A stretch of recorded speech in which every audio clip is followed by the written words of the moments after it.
on time. The arrow is drawn and Magnus is loading it into the bow. Game number 4. This might be the end of the road for Team Falcons here at chess at the Esports World Cup. Firouzja needs to win on command with the black pieces in order for this set to go to Armageddon. Very possible, but let's see how this pans out. Magnus Carlsen, whenever he's happy with a draw with white, he opens with his king's pawn. It's just a fact, he knows his openings. It's so difficult to create winning chances with black. He tries the Sicilian Alireza Firouzja. He's met with the Alipin, the C3 Sicilian. This is something Magnus has used on multiple occasions, including in the World Cup final against Prague, when he just needed a draw with white. Firouzja, he needs something special now. And David, I know that the Alipin Sicilian is also one of your pet openings, something that you've employed so many times. Magnus Carlsen does it every time that he needs to shut down the game. Where do you think, approaching this as blacks, with the black pieces, will Alireza find his chances? What are the plans that he needs to put into place here? Yeah, I think steering away from some of the main lines is the key. There are a lot of forcing lines in this opening. That's why Magnus has gone for it. There's a lot of opening theory that leads to sterile equality, where you don't really get out into this game. You don't really maintain any winning chances. Okay, I was going to say, play something offbeat. Pawn to b6, we see the eval bar rise. That is very offbeat. Doesn't fight for the center, but I totally understand the reasoning for it. I was going to ask you, when you would play the Alipin, was there a move by black that you feared that perhaps Alireza could try? Pawn to d6 is the best move, but in terms of winning with black, I'm not so sure. Equalizing is normally the goal in chess with black, but not enough this time. b6, he just wants to fianchetto his bishop. Magnus might be forced to attack if Firouzja doesn't play in the center. Magnus is going to go on the front foot, but maybe that's not what he wants to do. And for white, one of the very key ideas is to go d4 in these positions. You want to get that center control, get the bishop out to c4, try attacking the knight as well. But Magnus, he takes a pause, so definitely b6, a surprise. So, Magnus Carlsen down on the clock. Okay, not by much, but it's so rare in this grand final, we might as well mention it when it happens. Alireza Firouzja, though, not looking just for an equal position. We need to win, remember. Pawn takes pawn in the center of the board. Firouzja looking like he wants to hopefully start building a little bit of clock advantage. Recaptures with the knight. And finally, Firouzja goes down to below 9 minutes. Still very, very early on in this game. Still just move 6, and both players definitely freestyling. Neither side has studied this one before, we can guarantee that. Knight takes pawn on d4. Normally you want a queen there, but Magnus senses the white knight will be very active. The white queen could jump out early in this scenario, and Firouzja needs to just trust himself, make moves at this point. The bishop comes out quickly. I like the way he's handled this opening, I've got to say, Alireza. I think he'll get it some chances at some point. The black knight kicked back meanwhile, and the game goes on.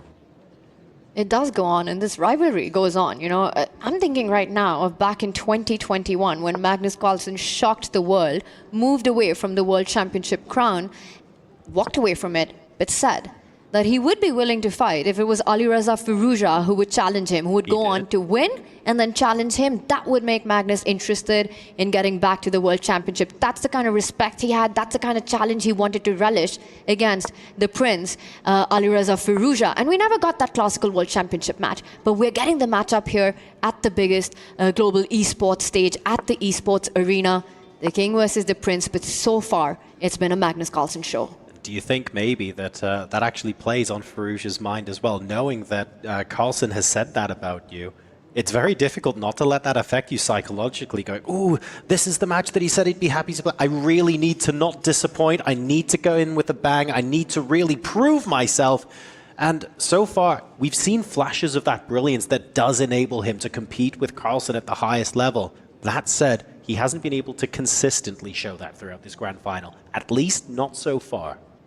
Yeah, there's two ways you can take compliments from the world's best ever player. You can say, oh, thank you, I'm going to prove you right. Or you feel the pressure, you feel the expectation. And I mean, instinct-wise, we've seen it so many times. Firouzja digs himself out of trouble on the clock. That's because his instincts are just fantastic. And there we see Team Liquid and the fans looking happy right now. But yeah, Firouzja just hasn't been trusting himself. He needs to go for it now. Pawn to h4, not liked by the computer, I should mention. Magnus Carlsen wants to win this one in style. He's trying to punish black for not finishing development, not castling yet. But the white e-pawn, a bit weak. I'm liking Firouzja's chances here if he can strike somehow in the center. This move just makes me feel like Magnus wants to have fun in this game. There's absolutely no reason for him to go for this. You know, you play the Alipin, it signals that you want to keep things under control. Then you push the H-pawn voluntarily instead of continuing with getting development and getting your king to safety. Magnus Carlsen is in for a fight, but that is exactly what might give Firouzja his chance. Yeah, and remember Magnus, when he was close to knocking down Hikaru in the final game of their match, at least the final of the sixth yesterday, he got nervous. He did blunder. Yep. It is possible. He's human. So Firouzja cannot kind of give up hope at any point yet. Very easy to forget sometimes that our champions, our heroes, the GOATs, are human as well. And, you know, at some point, the torch will pass from Magnus Carlsen to the younger generation. He's here to say, yes, it will happen, just not today. If Alireza wins this game and makes the comeback into the match to force an Armageddon, that would be a huge momentum shift. I'd go on to say that he'd be a favorite in that Armageddon. You know, given his speed skills, especially when you're down to 30 seconds, that is his best hope right now. And I think the way Magnus is playing, pushing his pawns, delaying his development, this is going to be a feisty game. I'm going to call it. I think this is going to get crazy. I don't know the result, of course. Difficult to make any predictions here, but I feel that Firouzja is going to get some chances in this one. Already some tactics in the air. The most obvious move would be to push a pawn forward, break open the black bishop, but maybe we could investigate a bit further because Alireza Firouzja has what could be a golden opportunity to shock Magnus Carlsen right now. Not only can he open up that bishop, he can do it forcefully and in style. Knight takes pawn. If the white bishop takes back, then the black bishop takes on f3, removing the defender, hitting the white queen, and when the white queen recaptures, when the dust settles, bishop takes bishop, black has won a pawn with a nice pin to boot. If we go back, after knight takes e5, if the white knight recaptures, then black just says, calm, d6, open the diagonal for my bishop, please, and look at the white knights. Look at the black bishop. It's sniping, it's going to regain the material with interest. This is super complicated. White can even give a check at the end of this with his queen. The game goes on, but Firouzja, he has to take risks like this. He has to gamble. But this is the one moment I'm glad that he's paused and spending time, because this is a critical decision. And it'll all be worth it. All those minutes spent will be worth it if he plays knight takes pawn. That's a huge advantage. You go up a pawn, your bishop becomes a big piece here. And of course we have the aid of the eval bar here. We have the aid of some very powerful engines, but Alireza Firouzja, he has the aid of his fantastic instincts. He's paused for a reason. Magnus Carlsen will be jumping out of his chair if he sees the move knight takes e5. He's got to play it. He's got to find it. Has to be played, right? Especially if you spend so much time and energy calculating this out. I feel like it should happen on the board. But do you think if Magnus has spotted it, he'll give it away? Because he's also the kind of player who just keeps that poker face until his opponent has made his decision. The more Alireza thinks, I think the higher chances that he spots it. Who's going to spot it? Let's take a look at Alireza's screen, perhaps. It looks like he was about to push his pawn forward to d6. He does miss the opportunity. It was complicated. It was difficult. It was so hard to evaluate, but he could have played that move so much quicker. Now the black king castles. Status quo has been maintained. Magnus is holding this together with a pin. But here's the thing, right? Because if Alireza did not go for knight takes pawn and wanted to make the move d6, again, you make it in 20 seconds. Right. But if you take your time, then you find that central blow. Yeah, I don't blame him at all for missing that. I think superhuman almost, that tactic. But what he's played, the fact that it took him over 2 minutes to play d6. That's the problem. That's a big. That's the issue. So now 7 minutes plays under 4. Unfortunately, familiar territory here in what potentially could be the last game. Remember, if Magnus Carlsen wins this game, he does not only win the set, he wins the match. So Firouzja needs to win, needs to find a way to crack open the position and take this victory from Magnus Carlsen to force an Armageddon. Well, there was tension at the center of the board, and what Alireza has done is he slides his rook, defends the bishop, and now can go on to win a pawn. That e5 pawn, now that the bishop on b7 is guarded, Knight takes e5. Alireza again, and he does it, but he takes it with his own pawn first, doubling up on the e-file. That's very surprising. He could have done the same thing, but in a more forceful way. If black had taken with the knight, white would have been forced into a variation that could have happened anyway. He basically gave Magnus more choice. And although the position's still now level in the balance, black with the bishop pair, Magnus might be breathing a sigh of relief. He has control over the diagonals for now, although still a hard position to handle. I think easier to play for black, I'm going to say, because white's queenside pawns are slightly overextended, are slightly loose. And of course, we've been talking about bishops today. Alireza with that up his sleeve.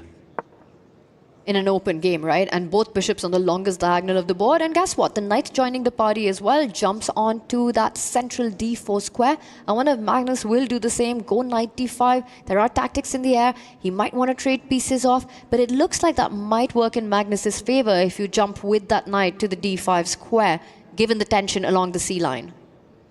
Oh, that's a good way to trade pieces. Get Magnus closer to the draw that he needs. It's also frustrating that the queen can't just sidestep for Firouzja to c7 because of the ominous presence of white's dark square bishop, effectively meaning the queen stays on the d-line longer, increasing the probability that the queens come off at some point soon.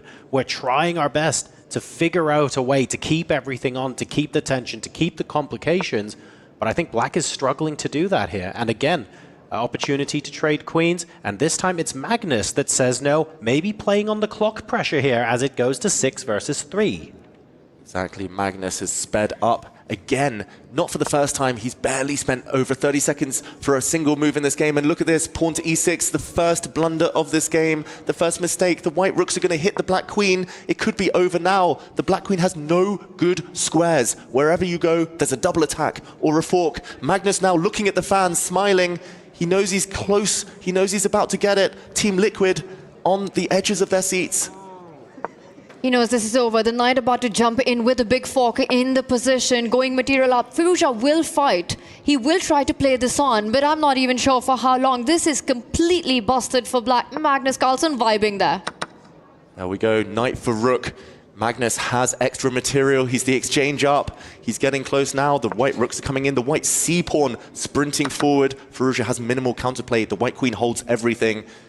Is this the final few moves of the Esports World Cup 2025? The black bishop trying to stem the tide, but it's desperate now. Desperation on Firouzja. Magnus there, he wants to put the finishing touches as quickly as possible, but the whole show, the whole match by Magnus has been dominant so far.